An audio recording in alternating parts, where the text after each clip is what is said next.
Good day everyone, it's me again vlogger nga si Al. For today's video,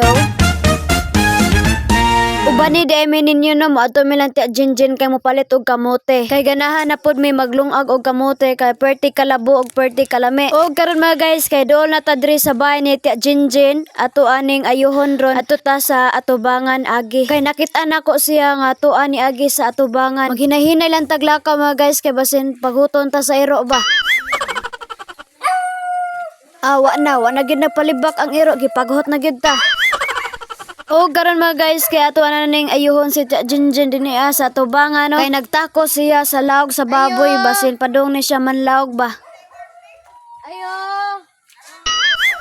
Asa si Kuandre? Palit ko kamote.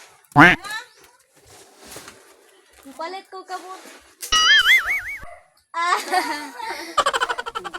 Nira man din akong gitudloan po. Ako pong gitudloan nga akong apo nga ina pag vlog ba na da akong lula diri masukong dit ko manghugas.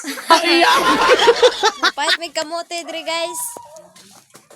O karon mga guys, kay nagkuha na sa Jinjin sa kamote no. So naay kamote diri sa balde, tag 25 lang ang kilo niya. Yan ang gihuwad ang kamote dinha kay para iyang matimbang. Og dinhang dapit na mga guys no, kay ato sang pusing-pusingan while nagtimbang pa si Tia Jinjin sa kamote. Nya napaday kamote sa sako mga guys no, iyang gihuwad. Og karon mga guys do, kay nakapalit day ay kog 4 ka kilo nga kamote dinha kay tag 25 raman ang kilo mga guys. Barato ra kayo nya perte kalami sa kamote. Og labo pag yun kaayo. Og dinhing dapit mga guys, kayahan ang gitimbang ang kamote no. Lami kayo ang kamote mga guys. Og dinhing dapit mga guys, kay iyan ang gisod sa sudlanan ang kamote kay para among dalhon. Guys.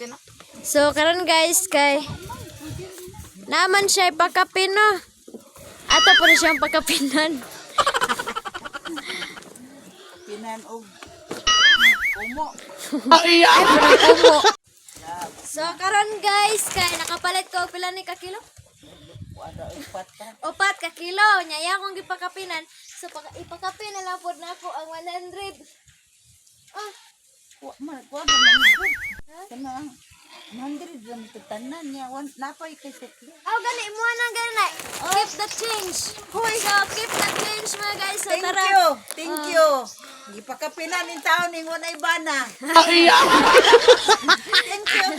you. Salamat gani Salamat Jinjin. So ka. karon guys, Salamat. ari na me. Alsapin kadi ko kadaog. Salamat sa pinaskuhan. Oh. So karon guys, padung na may mouli. So lockdown na ni Marvin ang kamote no. Manguli na ta kay hapon na. Og dinhi na lang kutob akong video mga guys. Daghang salamat.